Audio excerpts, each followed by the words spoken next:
악을 행하는 자들 때문에 불평하지 말며 불의를 행하는 자들을 시기하지 말지어다. 그들은 풀과 같이 속히 배임을 당할 것이며 푸른 채소같이 세잔할 것이미로다. 여호와를 의뢰하고 선을 행하라. 땅에 머무는 동안 그의 성실을 먹을거리로 삼을지어다. 또 여호와를 기뻐하라. 그가 내 마음의 소원을 내게 이루어 주시리로다. 내 길을 여호와께 맡기라. 그를 의지하면 그가 이루시고 내 의를 빛같이 나타내시며 내 공의를 종의 빛같이 하시리로다. 함께 읽겠습니다. 여호와 앞에 잠잠하고 참고 기다리라. 자기 길이 형통하며 악한 꾀를 이룬 자 때문에 불평하지 말지어다. 아멘. 성경에서 우리가 가장 따라하고 싶고 본받고 싶은 신앙의 모델이 되는 분들을 몇 사람 택한다면 여러분 어떤 분들을 택하시겠습니까? 구약이 분량이 많으니까 구약에서 한 2분만 택해보고 신약에서 한 사람을 택해본다 그러면 아마 의견이 서로 비슷해질 겁니다. 구약에서 우리가 첫 번째로 가장 따라하고 싶고 하나님이 가장 가까이 임하셨고 가장 사랑하셨던 사람 중에 한 사람은 모세입니다. 실제로 구약 성경의 거의 4분의 1가량이 모세가 직접 썼거나 모세와 관련된 이야기들이 나오고 있습니다. 또 한 사람을 택한다라면 단연코 다윗입니다. 나머지 구약 성경의 거의 4분의 1가량이 역시 다윗이 썼거나 다윗에 관련된 이야기입니다. 구약이 방대한 이야기지만 가만히 보시면 모세와 다윗이라는 두 사람의 믿음과 삶에 대한 이야기가 거의 조금 과장하면 구약 성경의 반을 차지하고 있습니다. 신약에서 한 사람을 택하라면 예수님은 하나님이니까 좀 빼놓고 한다라면 단연코 바울입니다. 신약 성경의 거의 절반에 가까운 13편의 서신을 쓰셨고 예수님의 생애와 사역 가운데 나타난 많은 교훈을 오늘날 우리가 이해하고 따를 수 있도록 체계화시키고 교리화시킨 분이 바울입니다. 그뿐 아니라 바울은 우리에게는 가장 좋은 신앙의 모델로 역할을 합니다. 그래서 이 모세와 다윗과 바울을 우리는 흔히 신앙의 모델이라고 얘기합니다. 때로는 신앙의 영웅이라고도 부릅니다. 근데 이 모세와 다윗과 바울의 인생을 가만히 들여다보면은 한 가지 공통점을 발견할 수 있습니다. 그 공통점이 뭐냐면 파란만장한 고난의 삶을 살았다라는 겁니다. 좀 뜻밖입니다. 우리는 하나님께 가장 가까웠고 하나님의 특별한 사랑을 받은 사람들이기 때문에 그들이 입만 열면 원하는 게 응답되고 그들이 손만 내밀면 하나님이 그들이 원하는 것을 그 손에 이루어 줬으리라고 기대하지만 뜻밖의 하나님께 가장 가까웠고 하나님의 가장 많은 사랑을 받았던 모세와 다윗과 바울의 인생은 수많은 고난과 오르고 내림을 경험하는 파란만장한 인생을 살았다는 겁니다. 모세를 보십시오. 모세 인생은 40년으로 나누어지는데 굳이 고르라면 철이 없었고 아직 뭘 몰랐던 처음 40년이 가장 인간적으로는 행복했던 것 같습니다. 바로의 궁전에서 왕자와 같은 삶을 누렸습니다. 하지만 그가 나이 40이 되어서 자기 민족인 히브리 사람을 위해서 뭔가를 해야 된다고 느꼈지만 하나님을 의지하지 않고 자기의 혈기대로 행동하다 사람을 죽이고 다음 40년은 도피의 생활을 삽니다.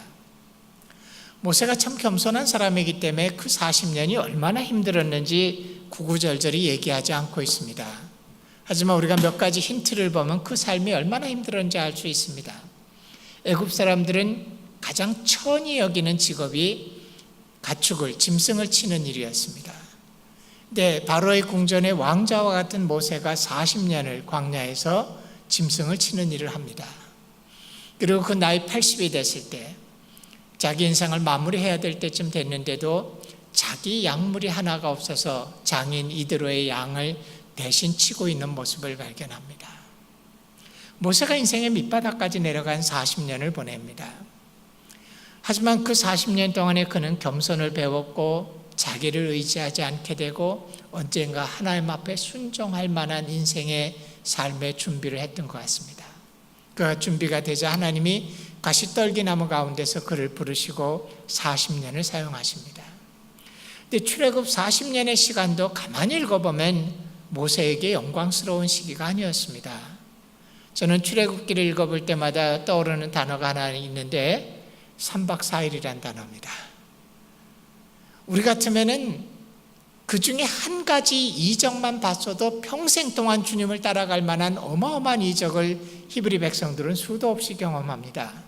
애굽에서 나올 때 10가지 이적을 맛봤고 홍해 바다를 마른 땅처럼 건넜고 광야의 길을 갈 때 하늘에서 먹을 게 떨어졌고 메추라기가 떨어졌고 물이 없으면 반석을 터뜨려서 물을 공급해 주시고 그들이 피곤하면 12종류를 예비하시고 어마어마한 이적을 맛봅니다. 근데 히브리 백성들은 그 엄청난 이적을 맛보고도 3박 4일만 지나면 모세의 뒤통수를 칩니다. 하나님한테 배반을 합니다. 그것이 참 힘들었던 것 같아요. 이게 모세가 겸손하니까 그것을 구구절절히 얘기하지 않지만 한 번은 모세가 오죽하면 이런 말을 다 합니다. 하나님, 내가 이 백성을 내가 낳은 자식들입니까? 내가 이렇게까지 힘들게 이들을 이끌어가야 됩니까? 그리고도 그는 가나안 땅에 들어가지 못합니다.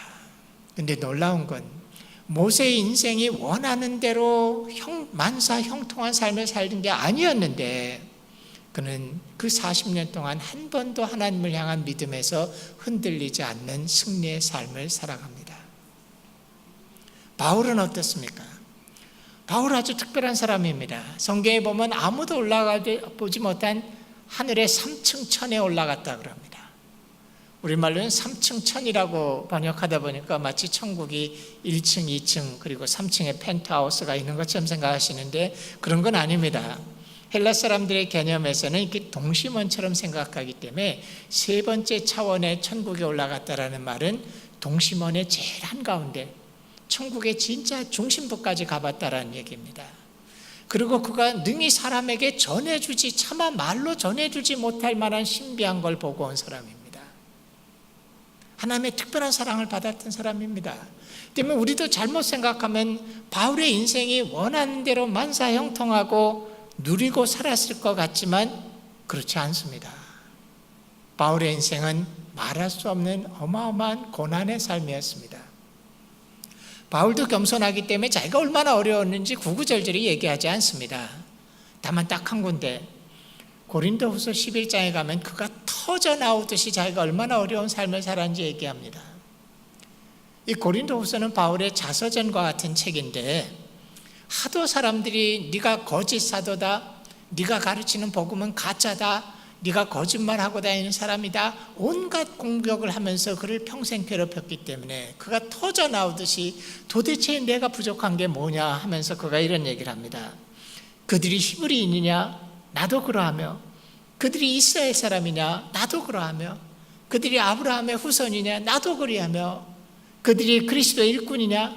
정신없는 말을 하거니와 나는 더욱 그러하도다.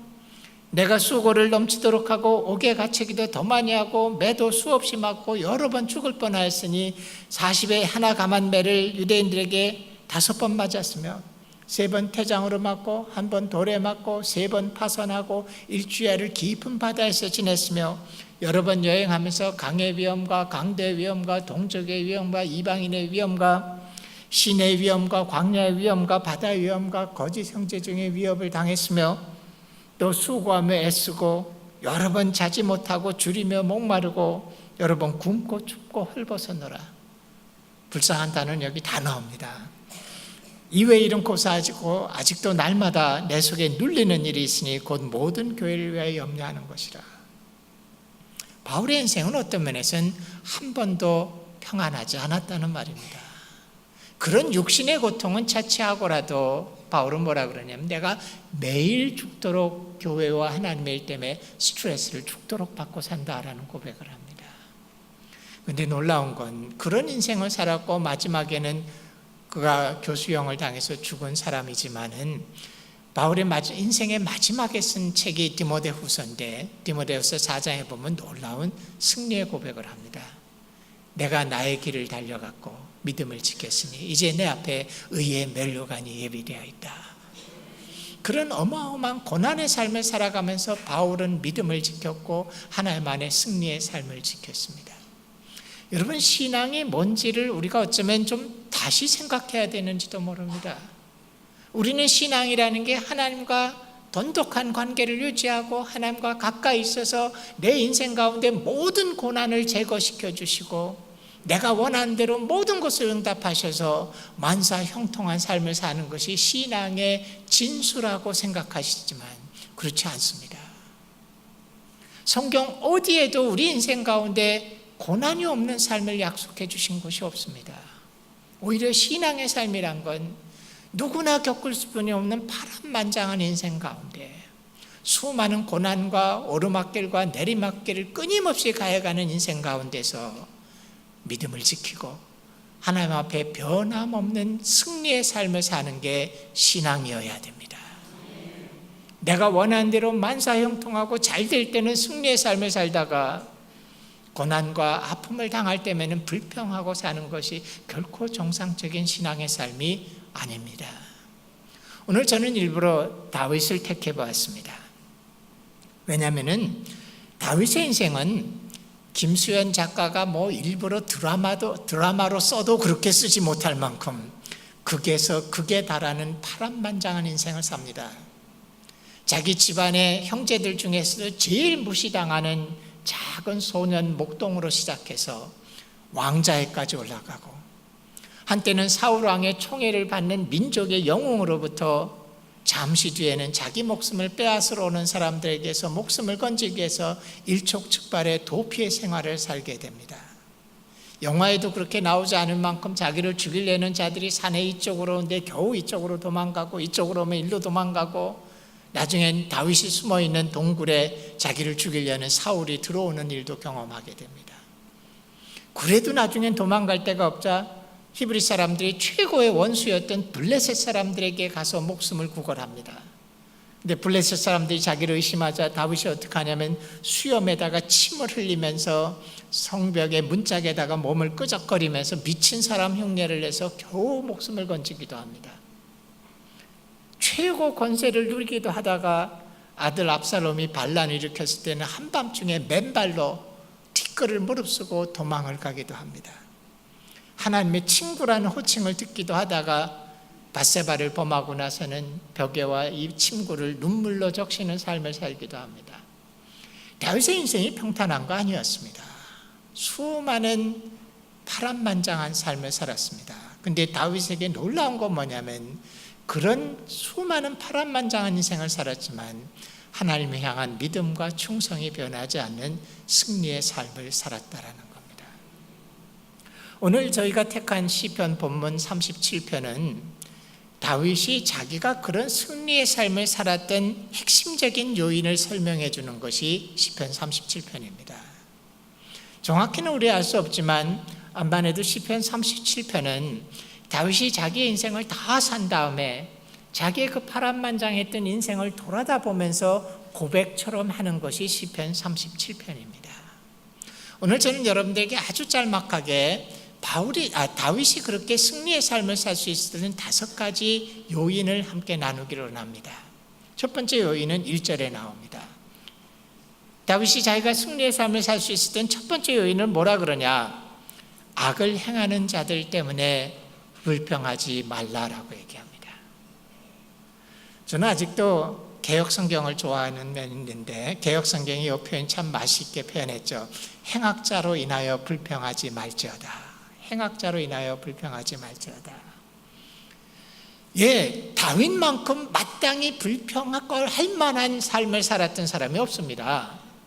자기가 잘못하지 않았지만 평생 동안 다윗의 생명을 빼앗으려는 수많은 악한 자들이 그 인생의 뒤를 쫓아왔습니다. 누구보다도 하나님 앞에서 다윗은 하나님 내 인생이 왜 이렇습니까? 내가 죄범하지 않았는데 왜 내 인생이 이렇게 고통스럽습니까? 라고 불평할 만한 사람이었습니다. 근데 뜻밖에도 다윗이 자기 인생을 돌아다보면서 승리의 삶의 첫 번째 비결을 뭐라 그러냐? 행악자로 인하여 불평하지 말지어다라고 고백합니다. 아마 우리는 어쩌면 내 생명을 빼앗으려고 내 뒤를 쫓아오는 사람은 없을지 모릅니다.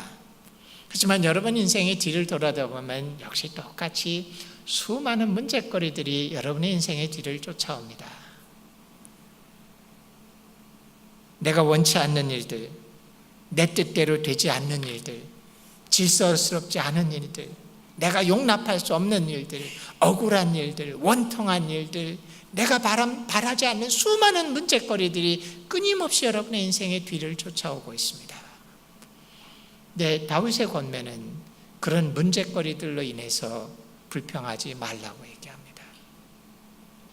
영어 성경에 보면 재밌게도 NASB 성경에 이런 표현을 씁니다. 불평하지 말라라는 말을 fret not이라는 단어를 씁니다. 근데 flet not이라는 말은 제대로 번역하면 불평하지 말라는 뜻도 있지만은 염려하지 말라, 초조해하지 말라, 불안해하지 말라라는 것입니다. 즉 내 인생에 생기는 수많은 문제들로 인해서 초조하고 불안해하고 염려하지 말라는 걸 첫 번째다가 놓습니다. 어떤 분들이 이렇게 얘기합니다. 말이 안 됩니다. 아니 문제거리가 없어야 염려를 하지 않지. 내 앞에 당장 문제거리가 있는데 그걸 놔두고선 염려하지 말라라고 하는 건 교회에서 흔히 하는 억지에 불과합니다라고 느끼실지 모릅니다. 근데 그렇지 않습니다, 여러분. 우리 인생에서 문제가 없는 날은 없습니다.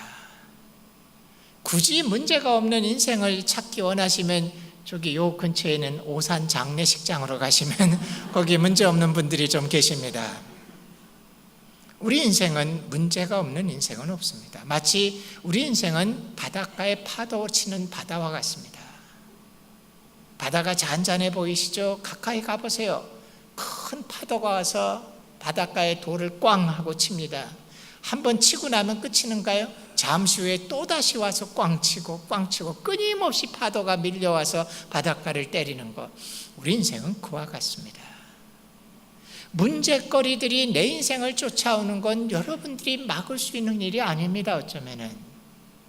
하지만 그 인생 가운데서 여러분들이 불안해하고 초조해하고 염려하지 않기로 하는 것은 뜻밖의 여러분들의 결정입니다. 저는 오스왈드 챔버스라는 분을 참 좋아하는데 오스왈드 챔버스가 이런 말을 합니다. 모든 걱정은 하나님을 빼고 생각하는 데서 발생한다. 모든 염려는 하나님을 빼고 생각하는 데서 발생한다. 그래서 여러분 성경을 보시면 성경은 곳곳에 비밀스러운 코드를 좀 집어넣어놨습니다. 아주 결정적인 사건마다 이 코드를 내세우는데 그 코드 중에 하나가 뭐냐면 내가 너와 함께 하겠다라는 겁니다. 근데 또 하나의 코드가 뭐냐면 염려하지 말라라는 겁니다. 그래서 성경에서 아주 중요한 사건의 클라이막스에 도착하면 항상 내가 너와 함께 할 것이다. 두려워하지 말라라는 겁니다. 빌립보서를 보면은요. 바울이 그 당시 로마 감옥에서 갇혀서 언제 죽음을 당할지 모르는 아주 불안한 상태에 있었습니다. 근데 그 바울이 뭐라고 고백하냐면은 아무것도 염려하지 말고 오직 모든 일에 기도와 간구로 너희 구할 것을 감사함으로 하나님께 아뢰라. 인생 가운데 가장 염려해야 될 불안한 상황인데 바울이 고백하기를 아무것도 염려하지 말고 오직 기도와 간구로 너희 구할 것을 감사함으로 하나님께 구하라 그럽니다. 히브리서에 보면 고난받고 있는 히브리 사람들에게 하나님의 권면이 뭐냐면 너희 염려를 다 주께 맡겨버리라. 이는 저가 너희를 권고하심이라. 하나님이 끊임없이 우리 옆에서 충고해 주는 게 뭐냐면 염려하지 말아라, 염려하지 말아라 라는 겁니다. 이런 예화를 들은 적이 있습니다. 어떤 분이 좋은 화초를 하나 선물을 받았습니다. 그래서 정성을 다해서 이 화초를 키웁니다. 물도 제때 주고 영양분도 꽂아주고 햇빛도 쬐고 좋은 걸 다 해줬는데 이 화초가 서서히 죽어갑니다. 할 수 없이 전문가를 찾아가서 상담을 했습니다. 그랬더니 그분이 이런 얘기를 합니다. 무슨 화초를 갖고 계십니까? 이겁니다. 그래요. 오늘 집에 가셔서 화분에서 흙을 좀 다 긁어내고 그 화초의 뿌리를 보십시오. 그럼 왜 죽어가는지 알 겁니다. 이해가 안 됐지만 집에 와서 시키는 대로 해봤습니다. 화분에서 흙을 다 걷어내고 그 화초에 뿌리를 드러내서 봤습니다. 근데 놀랍게도 아주 조그만 달팽이와 같은 벌레가 수도 없이 그 뿌리에 붙어 있는 걸 발견했습니다. 그 벌레들이 그렇게 붙어 있기 때문에 아무리 물을 공급해주고 영양제를 공급해주고 좋은 거를 다 공급해줘도 그 벌레들이 다 빨아먹기 때문에 화초에는 물도 영양분도 공급되지 않기 때문에 서서히 말라 죽습니다. 무슨 얘기인지 이해하시겠어요? 여러분이 인생 가운데 생기는 수많은 문제들을 전부 다 염려하고 붙잡고 염려와 걱정거리를 붙잡고 있는 한 하나님이 은혜를 부어주셔도 그 은혜를 염려들이 다 빨아먹어서 여러분에게 도달하지 못합니다.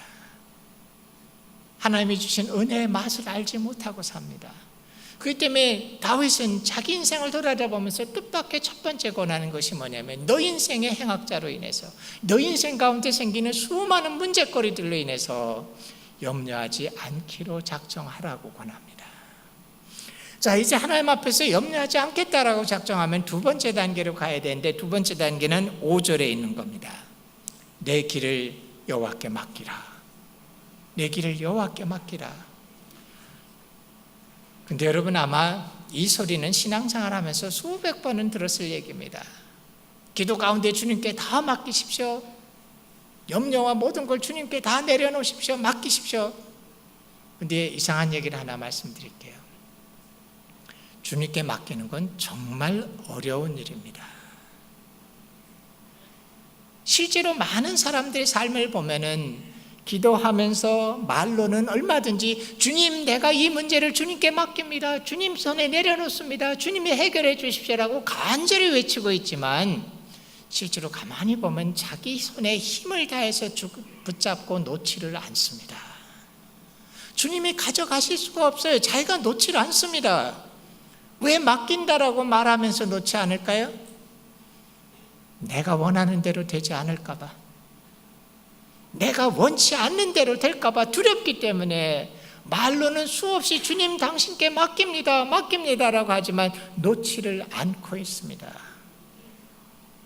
영어 성경에 아주 재밌게도 맡기라는 말을 뭐라고 표현했냐면 hand down, palm down이라는 말을 씁니다. 손바닥을 뒤집어 밑으로 하라는 겁니다. 손에 뭐를 붙잡고 있는데 손바닥을 뒤집어서 밑으로 하면 그것을 손에서 떨궈버리게 됩니다. 맡긴다라는 말의 의미는 뭐냐면 내 손을 뒤집어서 그것을 온전히 떨궈버리는 걸 의미합니다. 오스왈드 챔버스가 역시 이런 말을 합니다. 만일 내가 주님께 온전히 복종했을 때 그 다음에 어떤 일이 벌어질까 하는 것은 나와 상관이 없다. 나의 할 일은 그의 부름에 무조건적으로 나를 버리는 일이다. 그리고 그 결과에 대해 손을 씻고 관계가 없는 거다라는 겁니다. 맡긴다라는 건 손을 뒤집어 떨구는 겁니다. 근데 나와 아무 상관없는 길가에 지나가는 사람, 알지 못하는 저 중국의 시골에 있는 사람을 위한 기도에는 얼마든지 주님께 맡겨버릴 수 있는데 나의 정말 가까운 사람들의 손을 뒤집어 맡기는 건 참 어렵습니다. 자식의 문제, 남편의 문제, 아내의 문제, 부모의 문제, 내가 정말 사랑하고 포기할 수 없는 사람들의 일을 손을 뒤집어 내 손에서 떨구는 게 쉽지 않습니다. 하지만 맡겨야 됩니다. 저도 많이 실패했습니다. 저에게 동생이 있습니다. 동생이 하나 있는데 이 동생이 10대의 나이에 굉장히 많이 어려운 삶을 살았습니다. 문제를 많이 일으켰습니다. 저희 집이 부유한 집은 아니었기 때문에 저는 대학을 들어가자마자 제가 또 일을 해서 돈을 벌고 학교 생활도 하고 그리고 가정도 좀 돕고 했는데 동생이 끊임없이 문제를 일으킵니다. 그런데 이상하게 제가 동생에 대해서는 무한한 애정이 있습니다. 그래서 그가 일을 벌였을 때마다 어떻게든 그 일을 처리해주고 덮어주곤 했습니다. 애를 많이 썼습니다. 물론 수없이 기도했습니다. 하나님 내 동생을 주님께 맡깁니다. 그 인생을 주님께 맡깁니다. 하나님 도와주시고 그를 변화시켜 주시고 주님이 이 일을 해결해 주십시오. 얼마나 많이 기도했는지 모릅니다. 어느 날 제가 발견한 건 뭐냐면 저는 사실은 한 번도 동생의 문제를 주님께 맡기지 못했습니다. 제가 붙잡고 있어요. 잘못될까 봐 두려워서 제가 소매를 걷어붙이고 뛰어나가서 그 일을 해결하곤 했습니다. 근데 어느 날 또 일이 벌어졌습니다. 그땐 제가 이렇게 기도했습니다. 하나님, 제가 아무것도 안 하겠습니다. 주님께 맡깁니다. 근데 그날 제가 배운 것은 뭐냐면은 차라리 소매를 걷어붙이고 통장을 들고 뛰어나가는 게 훨씬 쉽다는 걸 배웠습니다. 정말 사랑하는 자가 어떻게 될지 모르지만 주님에게 맡겨놓고 기다린다는 건 정말 쉽지 않은 일입니다. 근데 내 손을 뒤집어서 떨궈 버렸을 때 비로소 주님이 움직이시기 시작하십니다. 다만 한 가지, 하나님의 시간표는 우리가 생각하는 시간표와는 항상 다릅니다. 하지만 그분의 시간이 가장 정확하고 그분의 시간이 가장 적절한 때입니다. 하나님이 우리를 사랑하시고 가장 좋은 것으로 우리를 채울 수 있는 분이라고 정말 믿는다면 손을 뒤집어 떨궈야 됩니다. 자, 이제 염려하지 않기로 작정했고 손을 뒤집어서 문제를 손에서 떨궈 버리셨으면 세 번째 단계에 가야 됩니다. 세 번째 단계는 3절에 있는 겁니다. 여호와를 의뢰하라 하는 겁니다. 의뢰하라. 여호와를 의뢰하라라는 말에 의뢰한다라는 말은 정확하게 이런 의미입니다. 몸무게를 다해서 기댄다는 말입니다. 여러분, 얄팍한 널판지를 하나 겨우겨우 세워놨는데 거기다가 몸무게를 다해서 기대라 시키는 대로 했다가 큰일 납니다. 와장창 넘어지고 다칩니다. 누구나 기댈 만하지 못한 데에다 기댈 때는 기대는 흉내만 내고 다리 하나를 뒤로 빼서 내 몸무게를 내가 버팁니다.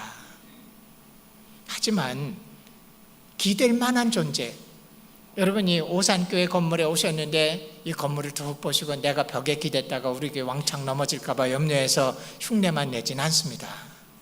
이 교회는 내 몸무게를 능히 받쳐준다고 생각하니까 이 예배당 벽에는 아무 걱정 안 하고 몸무게를 다해서 기댑니다.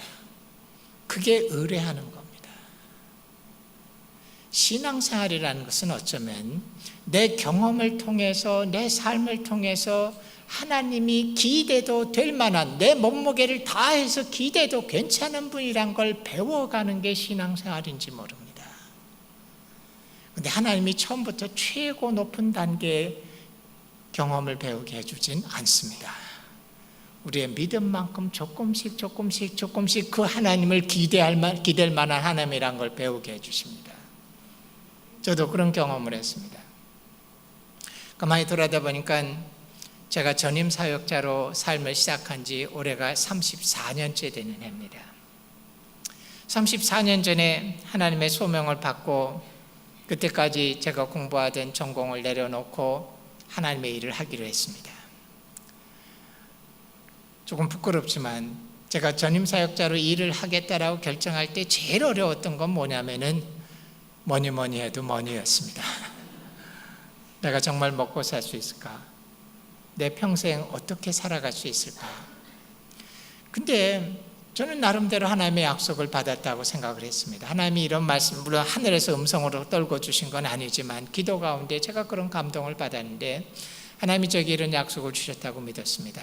내가 너를 부유케는 하지 않을지라도 너를 부족하게 하지 않겠다. 이 약속을 믿고 저는 사역을 시작했습니다. 처음에는 캠퍼스 사역자로 숭실대학에서 일을 시작했습니다. 제가 일하던 곳에서 저에게 주기로 약속한 선교단체에서 약속한 월급이 20만 원이었습니다. 한 달에. 그때가 제가 아마 대학을 졸업하고 대학원을 다니다가 일로 갔는데 제가 취직을 했으면 한 60만 원 이상을 받을 수 있는 그런 때였습니다. 근데 20만 원을 받고 일을 하기로 했습니다. 그것도 조건이 있었는데 저를 위한 헌금이 20만 원 다 들어오면 20만 원 주고 모자라는 만큼 들어오면 모자란 만큼만 주고 더 들어와도 더는 안 준다. 뭐 이런 불공평한 조약을 맺고 일을 시작했습니다. 실제로 돈이 없었습니다. 한 달에 제가 교통비, 식대, 캠퍼스 사역하느라 쫓아다니는데 한 15, 16만 원 씁니다. 그러니까 한 달 내내 돈이 없이 삽니다. 사역하면서 제가 가르치던 학생들에게 야 오늘 내가 라면 살게 가자 이런 말도 못 해봤어요. 항상 돈이 없으니까. 근데 어느 날 저에게 갑자기 20만 원이 필요하게 됐습니다. 근데 그날 아침에 저는 이렇게 기도했습니다. 하나님, 저를 부르실 때 부족하지 않게 하신다고 약속하셨죠? 오늘 하나님이 채워주십시오. 내가 아무에게도 나의 필요를 얘기하지도 않고 요구하지도 않겠습니다. 근데 그날 저는 기적을 경험했습니다. 출근해서 제자리에 앉자마자 전화가 한 통 왔습니다. 어느 출판사에서 전화가 왔습니다. 그리고 이런 얘기를 합니다.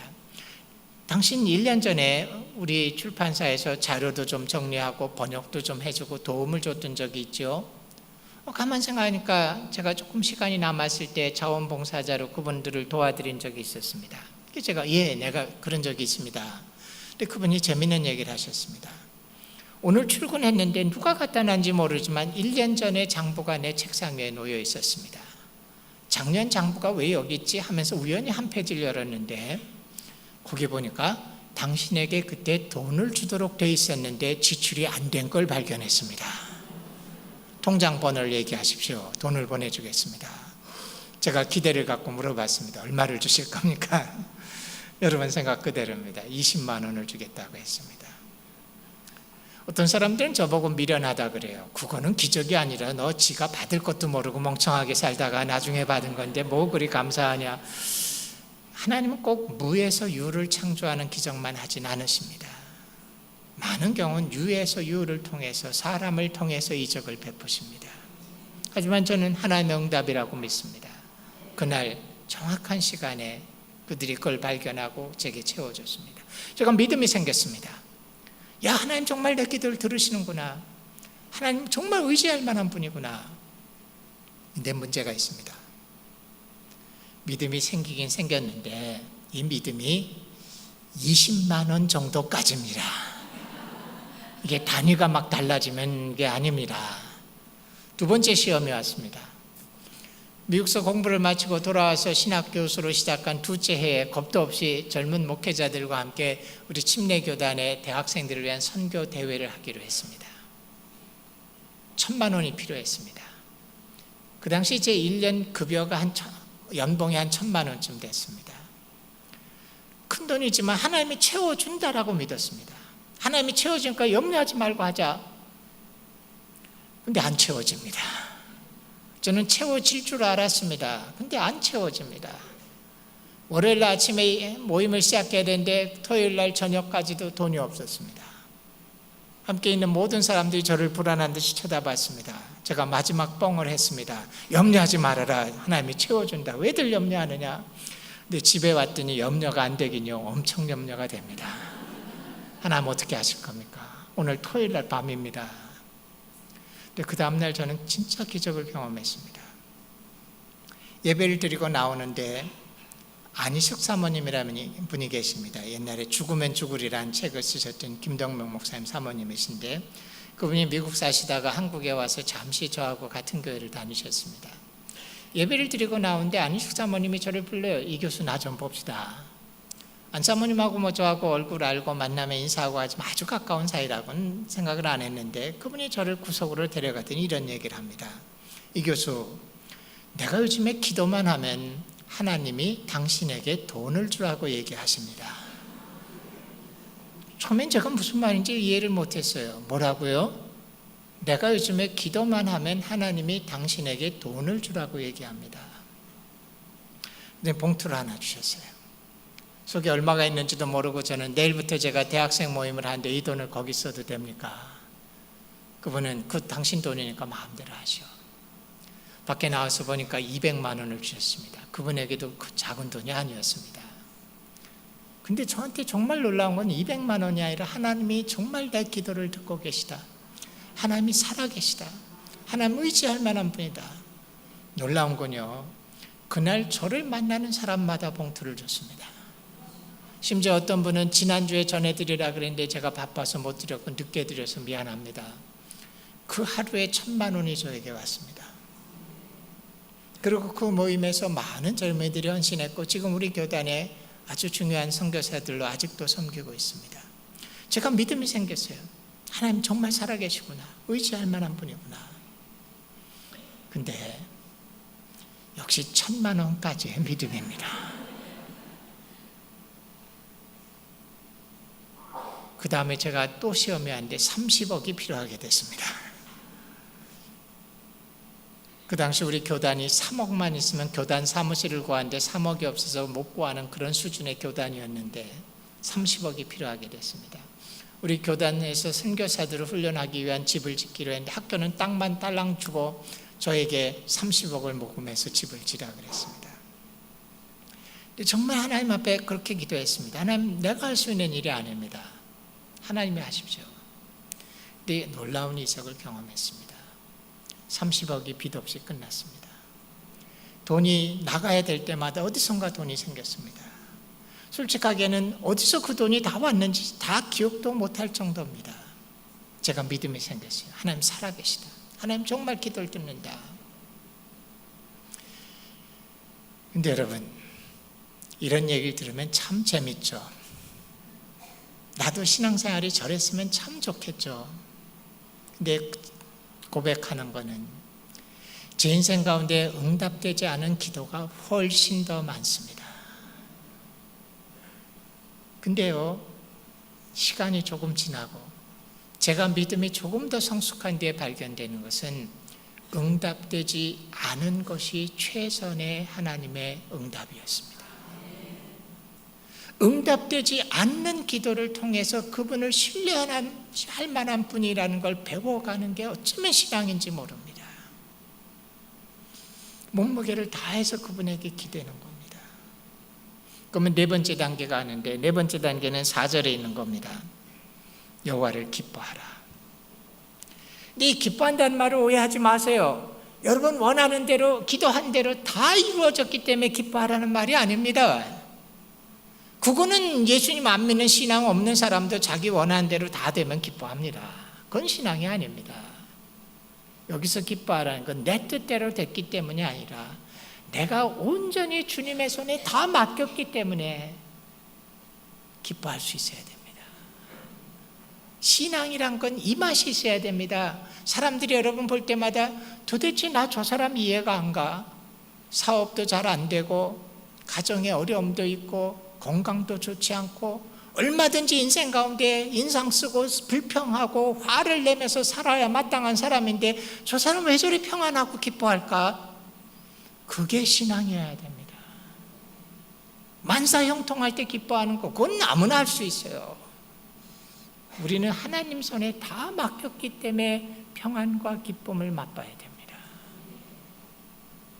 저는 선교학을 하다 보니까 아프리카에 굶어 죽는 아이들의 비디오나 이런 걸 많이 봅니다. 새까만 바짝 마른 엄마가 죽어가는 아기를 안고 있습니다. 아기도 바짝 말랐어요. 그리고 배가 튀어나오고 배꼽이 튀어나오면 하루 이틀에 죽습니다. 서서히 죽어가는 애를 안고 있습니다. 비참하게 말할 수 없는 장면이죠. 근데 그 엄마 품에 안겨있는 아기, 잠들어 있는 아기 얼굴을 보면 세상에 그렇게 평안할 수가 없습니다. 이 아기에게는 필요한 건 엄마 품에 안겨있는 걸로 다 압니다. 물론 그 엄마는 아기를 살릴 수도 없고 아기의 필요를 채울 수도 없습니다. 하지만 우리가 맡긴 하나님은 모든 것을 다 이룰 수 있는 하나님이십니다. 그 때문에 기뻐해야 되는 겁니다. 그리고 마지막 단계는 7절인데 여호와 앞에 잠잠하고 참고 기다려라. 이거를 좀 독특하게 영어 성경에서는 rest in the Lord라는 말을 씁니다. 주님 안에서 쉬어라. 근데 더 정확히 얘기한다면 주님 안에서 안식의 맛을 보라는 겁니다. 안식이라는 건요, 일거리가 잔뜩 있는데 나 너무 힘들어 오늘 하루 쉴래, 이런 것은 안식이 아닙니다. 그건 그냥 쉼입니다. 안식이란 건 내게 있는 부담과 짐과 모든 것이 주님의 손으로 다 넘어갔기 때문에 내가 아무것도 없는 상태의 쉼을 누리는 것, 그것이 안식입니다. 우리 죽으면 안식을 맛볼 겁니다. 근데 신앙은 살아서 주님과의 관계에서 그 안식을 맛보고 사는 게 신앙이어야만 합니다. 이 5가지는 하나의 사이클입니다. 염려하지 않기로 작정하시고 손을 뒤집어서 주님께 떨궈 놓고 몸무게를 다해서 그분께 기대고 그로 인해서 기뻐하고 안식을 맛봐야 됩니다. 근데 가장 중요한 얘기를 오늘 해드리죠. 아무도 성공하지 못할 겁니다. 실패하실 거예요. 내가 염려하지 않기로 작정했는데 염려하고 있고, 손을 뒤집어 떨궜다라고 생각했는데 여전히 내가 붙잡고 있고, 몸무게를 다해서 기댔다라고 생각했는데 내가 내 몸무게를 버티고 있고, 기뻐해야 되는데 기뻐하지 못할 겁니다. 아무도 성공하지 못합니다. 하지만 가장 좋은 걸 기억하십시오. 다시 시작하세요. 실패했다고 느끼면 처음부터 다시 시작하세요. 염려하지 않기로 작정하고 손을 뒤집어서 주님께 맡기고 몸무게를 다해서 기대고, 그러다 실패했으면 다시 염려하지 않기로 작정하시고 손을 뒤집어 맡기고 몸무게를 기대고 기뻐하고, 실패하시면 또 다시 하십시오. 저는 운동을 잘 못합니다. 그래서 축구고 테니스고 저를 잘 놓아주지 않는데 항상 헛발을 치거나 헛스윙을 하곤 합니다. 사람들이 많이 웃습니다. 다리가 좀 어떻게 됐냐, 당신 라켓은 구멍이 뚫어졌느냐. 근데 전 미국에서 조금 살았는데 미국 친구들은 조금 다른 게 있습니다. 미국에 가도 저는 역시 운동을 여전히 못합니다. 근데 그들은 제가 실수할 때마다 한마디를 꼭 해줍니다. Good try라는 말을 해줍니다. 뭐라고 번역해야 될지 잘 모르겠어요. Good try를. 시도는 좋았다라는 말인지 노력은 가상하다는 말인지 잘 모르겠지만 약간 good try라는 말을 해주고 꼭 한마디를 덧붙여줍니다. Try again. 다시 해봐라. 다시 해봐라. Good try, try again. 신앙생활은 이겁니다. 실패할 겁니다.